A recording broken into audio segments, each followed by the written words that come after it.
கார்த்தி தீபா சைடில் இப்போ ஒரு அருமையான எபிசோட் வந்துருக்குன்னே சொல்லலாம். விசி வந்து சரியாக வரதில்ல. பார்க்குற எல்லாரும் லைக் பண்ணிட்டு பார்த்தீங்கன்னா எனக்கு கொஞ்சம் பேச வந்து மோட்டிட்டாக இருக்கும். அபிராமி அம்மா வந்து அவங்க ஃப்ரெண்டு கிட்ட வந்து பேசுகிறாங்க அம்பிகா கிட்ட. எனக்கு ரொம்பவே வந்து சந்தோஷமாக தான் இருக்குது. தீபா கழுத்தில் இப்போ தாலி இல்லை, கொஞ்சம் நேரம் கழித்து தாலி ஏறப்போகுது. அதை நினச்சா எனக்கு சந்தோஷமாக இருக்குது. எனக்கு எந்த பிரச்சனையும் ஆனால் கூட எனக்கு கவலை இல்லை. ஆனால் தீபா கழுத்தில் தாலியோடு இருக்கணும், அதுதான் எனக்கு ஆசை. எந்த மருமகளும் செய்யாத காரியத்தை ஏன் மருமக எனக்காக செஞ்சா. இதுக்கு பின்னாடி அன்பு பாசத்தை தாண்டியும் எங்கள் ரெண்டு பேருக்குள்ள ஒரு மிகப்பெரிய பாண்டிங் ஒன்று இருக்குது. அதுக்காக நான் என்ன வேணான்னு செய்வேங்கிற மாதிரி யோசிச்சுட்டு இருக்காங்க. 3 வில்லிகளும் வந்து இந்த பக்கம் வந்து யோசிச்சுட்டு இருக்காங்க. கோகிலா பாட்டி, ஐஸ்வர்யா, ரூபஸ்ரீ 3 பேரும் வந்து தந்திரமான முறையில் பேசிகிட்டு இருக்காங்க. எப்படி இருந்தாலும் இந்த வாட்டியாவது அது காரியத்தை நிறைவேற்றிடுவாரா? ஏய், கண்டிப்பாக நிறைவேற்றிடுவாடிடி. ஒரு வாட்டி தானே தப்பு நடந்துச்சு. அப்படி தப்பு நடந்தாலும் கரெக்டாக வந்து ரம்யாவே வந்து அசால்ட்டாக வந்து தூக்கியிருக்காருல. இதில் வாட்டி எந்த மிஸ்ஸும் ஆகாது அப்படின்னு சொல்கிறாங்க. உடனே வந்து யோசிச்சுட்டு இருக்காங்க. சரி, அதையும் தான் பார்க்கலாம் அப்படின்னு சொல்லும்போது திருப்பியும் வந்து ஃபோன் வருது. இந்த வாட்டி தீபா யார் என்ன எதுன்னு தெளிவாக பார்த்தாச்சு, அதனால் கவலைப்படாதீங்க, நான் போகிறேன் அப்படின்னு சொன்னோன்னே பேர் எதிர்ச்சியாகிறாங்க 3 பேரும். என்னப்பா கரெக்டாக தான் பண்ணியிருக்கியா? திருப்பியும் வந்து உன்னை சின்ன யானையில் போகும்போது ஃபோட்டோ எடுத்து அனுப்பலாம் சொல்லிக்கிட்டு இருக்கக்கூடாது. மூட்டையை பிரித்து காட்டு. என்னங்க, என் மேலே சந்தேகமா? கொடுத்த காசை உங்கள்கிட்டே கொடுத்துட்றேன். இந்த இவனுக்கு ஒரு வாட்டி கோவம் வந்துடுச்சுன்னா அதுக்கப்புறம் அவன் பேச்சு அவனே கேட்க மாட்டாங்க. என்னங்க நினச்சிக்கிட்டு இருக்கீங்க உங்கள் மனசில்? என்னை பார்த்தா என்ன வேஸ்ட்டு ஃபெல்லோ மாதிரி தெரியுதா? அப்படி இப்படிங்கிற மாதிரி கண்ணா அப்படின்னு திட்டுறாங்க. ஐயோ, இவன் ஒரு வாட்டி தப்பு பண்ணிட்டாங்கிறதுக்காக காரியத்தை சொதப்பிட்டான்னு சொல்லக்கூடாதுல்ல.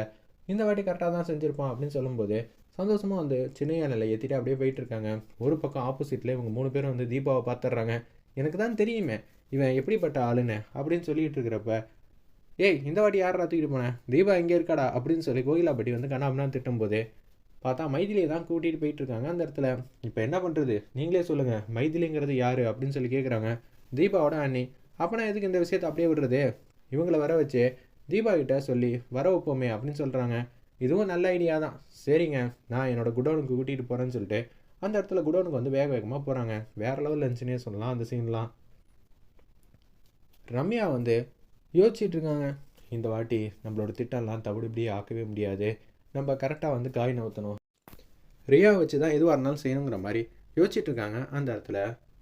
ரம்யா ஒரு பக்கம் ரியா வீட்டுக்கு வந்து போலீஸ் அதிகாரிங்களாம் வந்துடுறாங்க அந்த இடத்துல. என்ன நடக்குதுன்னு ஒன்றுமே புரியல. நம்ம ரியாவுக்கு கதவை திறந்தாலும் அவங்களாம் நிற்கிறத பார்த்தோன்னா பேர் எதிர்ச்சியாக நிற்கிறாங்க. நீங்களாம் எதுக்கு இங்கே வந்திருக்கீங்க? கார்த்தி தான் வந்து இந்த மாதிரி யோசிச்சு வச்சுருக்காங்க. ரியா தான் வந்து ரம்யாவுக்கு சப்போர்ட்டிவாக இருப்பா. ரியா வந்து நம்ம கல்யாணம் நடக்கிற வரைக்கும் உள்ளே தூக்கி வச்சுட்டா, நிச்சயம் ரம்யானால் எதுவுமே செய்ய முடியாது அப்படின்னு சொல்லி வச்சுட்டு இருக்காங்க நம்ம கார்த்தி. அதனால தான் சரவணன் வந்து நம்ம ரியாவை கூட்டிகிட்டு போகலான்னு வராங்க. ஏங்க, நான் ஒரு ஃபோன் கால் மட்டும் பண்ணிட்டு வந்துடுறேன் அப்படின்னு சொல்லும்போது எனக்கு தேவையான திங்ஸும் உள்ளே இருக்குன்னு சொல்லிட்டு அப்படியே உள்ளே வராங்க. வந்தோன்னே ரம்யாவுக்கு வந்து ஃபோன் அடிக்கிறாங்க. என்னாச்சு ரியா? என்ன கார்த்தி தான் வந்து இந்த மாதிரி கூட்டிகிட்டு போக பார்க்குறாப்புல அதிகாரியை வச்சு, கல்யாணம் முடிஞ்சதுக்கப்புறம் விட்டுருவாங்க, அதெல்லாம் அப்படி எந்த பிரச்சனையும் இல்லை. நீ தான் என்ன இப்போதைக்கு சேவ் பண்ணும். நீ இப்போ எப்படியாவது பிளான் பண்ணி என்னை சேவ் பண்ணால் மட்டும்தான் கல்யாணத்தில் நிச்சயம் நடக்காத அளவுக்கு நான் உனக்கு உதவி பண்ண முடியும், புரியுதா? சரி, நான் பார்த்துக்கிறேன்னு ரம்யா வந்து சொன்னனால அப்படியே ஃபோன் பண்ணதை எதுவும் தெரியாத அளவுக்கு மறைச்சிட்டு அப்படியே வெளியில் வந்து வராங்க. அப்படியே வந்து கூட்டிகிட்டு போகிறாங்க. சரவணனுக்கு வந்து ஃபோன் அடிக்கிறாங்க நம்ம கார்த்தி. நீங்கள் என்ன பண்ணுறீங்கன்னா உஷாராக இருந்துக்கங்க, நிச்சயம் ரியானால் ஏகப்பட்ட பிரச்சனை வரும். கல்யாண மண்டபத்துக்கு அவள் வரவே கூடாது. இன்னொன்று ரம்யாவும் ரியாவும் கல்யாணம் முடிகிற வரைக்கும் சந்திக்கவே கூடாது. ஏன்னா ரம்யாவும் தப்பிச்சிட்டான்னு சொன்னீங்க. அவளுக்கு வெளியிலேருந்து உதவி பண்ணுறது ஒரே ஒரு ஆள் தான், அது ரியா தான், பார்த்துக்கங்கன்னு சொல்லி ஃபோனை வந்து வச்சிடுறாங்க. அதை கூட்டிகிட்டு போனாங்கள்ல மைதிலியை, அவங்க வந்து ஃபோன் அடிக்கிறாங்க தீபாவுக்கு. நீ என்ன நினச்சிக்கிட்டு இருக்கம்மா அப்படின்னு சொல்லும்போது, யார் நீ, எதுக்கு ஃபோன் பண்ணிக்கிட்டு இருக்கேன், முதல்ல நீ யார் என்ன எதுனே தெரியாது, சவுண்டெல்லாம் பலமாக இருக்கட்டும், மைதிலி உன்னோட அண்ணி தானே, நீ வந்து யார்கிட்டையும் சொல்லாமல் இங்கே வந்துடு, நான் ஒரு லொக்கேஷன் அனுப்பிச்சி வைக்கிறேன், இல்லைன்னு வச்சுக்கேன் அப்புறம் அவ்வளோதான் அப்படின்னு சொல்லும்போது கார்த்திகிட்ட இந்த விஷயத்த வந்து சொல்லிட்டாங்க போல இருக்கு. அந்த இடத்துக்கு வேக வேகமாக கார்த்தி தான் வராங்க. வேறு லெவலில் மாசாக இருந்துச்சுன்னே சொல்லலாம் அந்த சீன்லாம். கார்த்தி வந்து அங்கே வந்து நிற்கிறாங்க. என்னடா இவர் வந்து நிற்கிறாப்புல அப்படின்னு சொல்லி யோசிக்கிறாங்க. அந்த ஒரு நபர் சுற்றி வந்து 4-5 பேர் இருக்காங்க.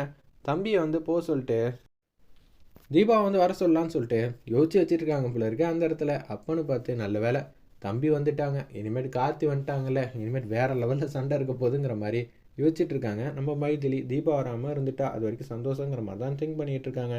தம்பி நீங்கள் போயிட்டு வாங்க, தீபாவை கூட்டிகிட்டு வாங்க அப்படின்னு கேஷுவலாக சொல்கிறாங்க. அப்படியாண்ணே, சரி நான் சந்தோஷண்ணா, நீங்கள் தனியாக போய் உட்காந்து காமெடி பண்ணுங்கள், நான் வந்த வேலையை பார்க்குறேன். தம்பி எதுவும் அடி வாங்காமல் போகாது போல இருக்கே. அப்படி வேறையா? சரி சரின்னு சொல்லி கார்த்தி வந்து மாஸ் பண்ணிட்டு அப்படியே வந்து மைதிலி கட்டை வந்து அவுக்க பார்க்குறாங்க. பக்கத்தில் இருக்கிற ஒரு நபர் வந்து ஏய் போடா இங்கேருந்து அப்படின்னு சொல்கிறாங்க. இந்த ஏய் அப்படின்லாம் சவுண்டு கொடுக்குற வேலையெல்லாம் வச்சுக்காத, நான் அவனை அடிச்சிருவேன்டா அப்படின்னு சொல்லி அந்த ஒரு நபர் சொன்னோன்னே, என்னது அடிச்சிருவியா, நீ சொல்லி முடிக்கிறதுக்குள்ளே நான் செஞ்சிருவேன்னு கார்த்தி வந்து மாஸ் பண்ணுறாங்க. இவனுக்கு சொன்னால் புரியாது போல இருக்கு. நானும் சொல்லிக்கிட்டே இருக்கேன், என் முன்னாடி சவுண்டு போட்டு கூப்பிடாத கூப்பிடாதன்னு கேட்க மாட்டியான்னு சொல்லி எட்டி வந்து உதைக்கிறாங்க நம்ம கார்த்தி. எக்ஸ்ட்ரானரியாக இருந்துச்சுன்னே சொல்லலாம் அந்த சீன்லாம். மைதிலி டக்கு டக்குன்னு அவுத்து விட்டாங்க. ஒரு பக்கம் எல்லாரையும் வந்து டிஷம் பண்ணுறாங்க.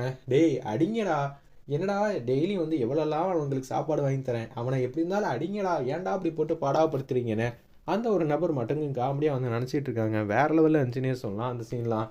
ஒரு பக்கம் மைதிலி வந்து சந்தோஷமாக வந்து யோசிச்சிட்டே இருக்காங்க. அப்பாடா, இவர் சூப்பராக வந்து சண்டை போட்டுட்ருக்காரு, இங்கேருந்து நம்ம தப்பிச்சு போயிடலாம், இதுக்கு பின்னாடி யார் இருக்கா என்ன இருக்கான்னு தெரிஞ்சுக்கணும் அப்படின்னு சொல்லி தான் மைதிலி வந்து யோசிச்சுட்டு இருக்காங்க. கார்த்தி வந்து எல்லாரையும் வந்து டிஷிம்ஷன் வந்து சண்டை போட்டுட்டு இருக்கிறப்ப இவ்வளோ நேரம் அந்த ஒரு நபர் வந்து சேரில் வந்து உட்காந்துட்டு இருந்தாங்க. ஆனால் இப்போ பின்னாடி வந்து பேரல் இருக்குது, அந்த பேரலுக்கு பின்னாடி வந்து பதுங்க ஆரம்பிச்சிட்டாங்க. இனிமேட்டு நம்மளால் இங்கெல்லாம் அடியெல்லாம் வாங்க முடியாதுங்கிற மாதிரி தான் யோசிச்சுட்டு இருக்காங்க. மைதிலி வந்து கேட்குறாங்க, தம்பி முதல்ல யார் வந்து இது மாதிரி பண்ண சொன்னது, தீபாவை தான் வந்து கூட்டிகிட்டு வரலான்னு பார்த்துருக்காங்க, தவறுதெல்லாம் என்ன கூட்டிகிட்டு வந்திருக்காங்க, அப்போனா இதுக்கு பின்னாடி ரம்யா இருக்கலாம் அப்படின்னு சொல்லி யோசிக்கிறாங்க அந்த இடத்துல.